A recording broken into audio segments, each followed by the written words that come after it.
Hello বন্ধুরা, কেমন আছো তোমরা সবাই? আশা করি তোমরা সবাই খুব ভালো আছো, সুস্থ আছো। আমরাও কিন্তু বেশ ভালো আছি। তো আমাদের এলডি সুইট সিস্টার ব্লগে তোমাদের সবাইকে স্বাগত জানিয়ে শুরু করলাম আরেকটি নতুন ব্লগ। আর যারা আমাদের চ্যানেলটি সাবস্ক্রাইব করোনি তারা প্লিজ আমাদের চ্যানেলটি সাবস্ক্রাইব করে আমাদের পাশে থেকো।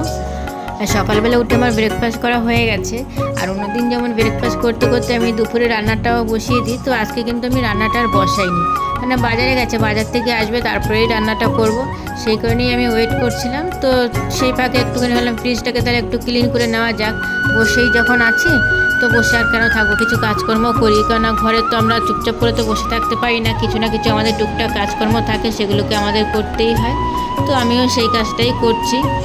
আর আজকে একটু দেরি হয়ে গেছে রান্না করতে, কেননা যেহেতু বাজার থেকে আসবে, তারপরে কোটা বাছা কিছু থাকবে, তারপরেই রান্নাটা করব। তো আজকে রান্না করতে একটু লেট হয়ে যাবে জানি।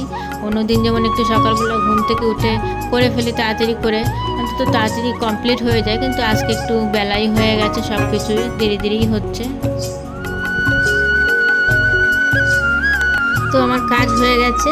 আর এর মধ্যে দেখলাম বাজার নিয়ে চলে এসছে বাড়িতে। তো বাজারটা দেখে আমি এগিয়ে এলাম, দেখি কী কী এনেছে। সবজি এনেছে, আর সবজিগুলো আমি একটা একটা করে বের করে নিচ্ছিলাম।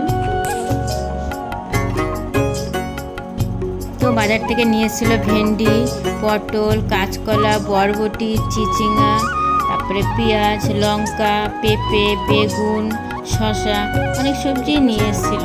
তো এর মধ্যে থেকে দেখি কি রান্না করতে পারি। আর একটু চিংড়ি মাছও এনেছিল, চিংড়ি মাছটা আমি রেখে এসেছি রান্নাঘরে।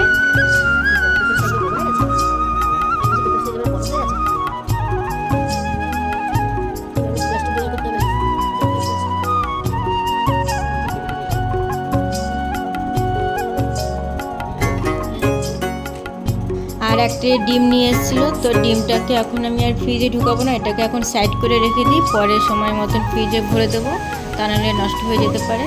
আর এই চিংড়ি মাছটা নিয়ে এসে এটাকে তো এখন আমাকে কুটে বেছে নিতে হবে, তারপরে সবজিগুলোকেও কুটবো। আর এই চিচিঙ্গাটাকেও আজকে রান্না করে নেব, যেহেতু কচি আছে, রেখে দিলে শুকিয়ে যেতে পারে, ভালো লাগবে না।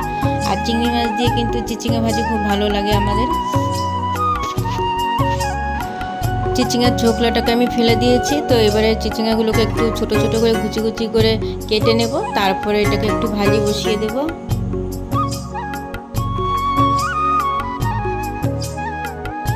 তো চিচিঙ্গাটাকে আমার কাটা হয়ে গেছে, কিন্তু সবটা নিলাম না, এটুকু রয়ে গেল। কেন এটুকু দিলে না মনে হচ্ছে যেন একটু বেশি হয়ে যাবে, সেই কারণে ওটাকে আমি রেখে দিলাম, পরে একটা কিছুতে ভাজির ভিতরে দিয়ে দেবো।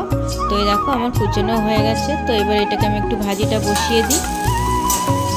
তো পেঁয়াজ কুচি, কাঁচা লঙ্কা আর কয়েকটা চিংড়ি মাছ দিয়ে আমি এবারে চিচিঙ্গা ভাজিটা বসিয়ে দেবো। তো আস্তে আস্তে করে চিচিঙ্গা ভাজিটা হয়ে যাক।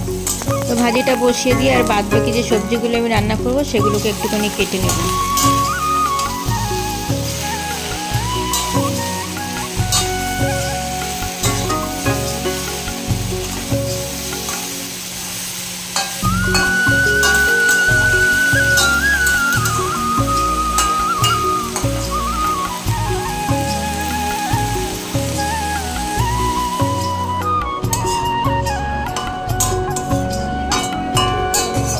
তো ভাজিটা আমার প্রায় হয়ে গেছে। তো এটা তুলে রেখে দিলাম। আর এদিকে একটুখানি তরকারি করার জন্য একটা আলু দিয়ে একটু চিংড়ি মাছ দিয়ে একটু ভেজে নেড়ে চেড়ে নিচ্ছি। এটা দিয়ে আমি একটা শসার তরকারি করব। আর শসার তরকারি কিন্তু আমরা খাই যায় না, অনেকে হয়তো খায় না, কিন্তু আমরা কিন্তু শসার তরকারি খাই। শসার তরকারিটা খেতে কিন্তু ভালোই লাগে, বেশ ভালো লাগে। কেউ যদি কখনো না খেয়ে থাকো একবার ট্রাই করে দেখতেই পারো।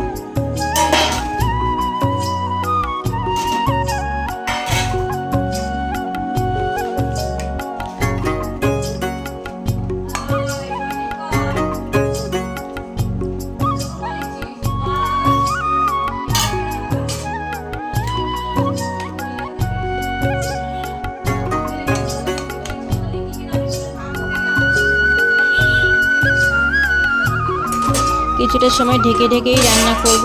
তো তারপরে যখন একটু দেখবো যে শসাগুলো সিদ্ধ হয়ে গেছে, তো তখন এটাকে আমি একটু আলাদা করে ফোড়ন দিয়ে নেব। তো ফোড়নটায় আমি কয়েকটা শুকনো লঙ্কা আর গোটা জিরে দেবো।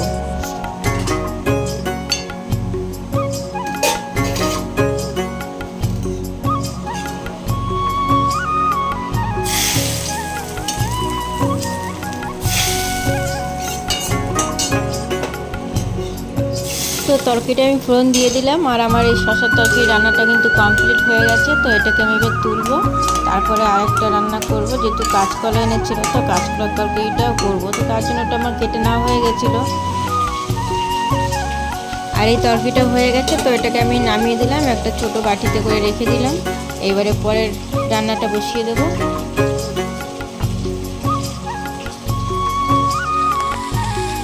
আর এবার চিংড়ি মাছ দিয়ে একটু কাঁচকলার তরকারি করব, তো সেই তরকারিটাকেও বসিয়ে দিয়েছি।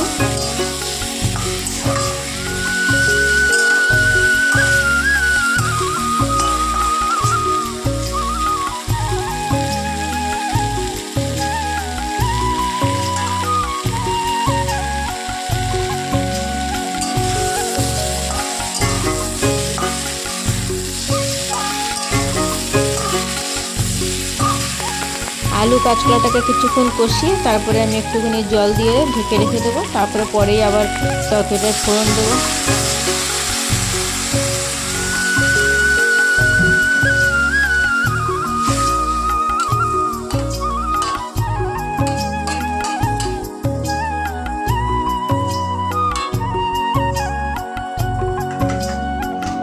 তো এই তরকারিটাও আমার রান্না হয়ে গেছে, তো এটাকে আমি এবার তুলে রাখবো। তো আজকে কিন্তু সব চিংড়ি মাছের রেসিপি ছিল, চিংড়ি মাছ দিয়ে আজকে সব তরকারিগুলো রান্না করেছি। আর একটুখানি উচ্ছেও ভাজবো, ওই চিচিঙে ভাজার সময় একবারে উচ্ছেটাও কুচিয়ে নিয়েছিলাম। তো উচ্ছেটা ভাজি হয়ে গেলে আমার রান্না কমপ্লিট হয়ে যাবে। তো বন্ধুরা, আমার এই ভিডিওটা কেমন লাগলো তোমরা সবাই অবশ্যই জানাবে। আর বাইরে কিন্তু প্রচণ্ড বৃষ্টি শুরু হয়ে গেছে না, তো আমি একটুখানি বৃষ্টি দেখতে ছাদে চলে আসলাম। আর বৃষ্টি দেখতে আমার কিন্তু খুব ভালো লাগে। তো দেখো, প্রচণ্ড হাওয়া হচ্ছে আর খুব বৃষ্টি হচ্ছে। শুনেছি নিম্নচাপ হয়েছে, তার জন্য এই বৃষ্টিটা এখন হচ্ছে। তো যারা আমাদের চ্যানেলটি এখনও সাবস্ক্রাইব করেনি তাদের কাছে প্লিজ অনুরোধ রইল, তোমরা আমাদের চ্যানেলটি সাবস্ক্রাইব করে আমাদের সঙ্গে থেকো। আর তোমরা সবাই খুব ভালো থেকো, সুস্থ থাকো। তো তোমাদের সাথে দেখা হবে পরের আরেকটি কোনো নতুন ব্লগে। তো আজকের মধ্যে এখানেই রাখি।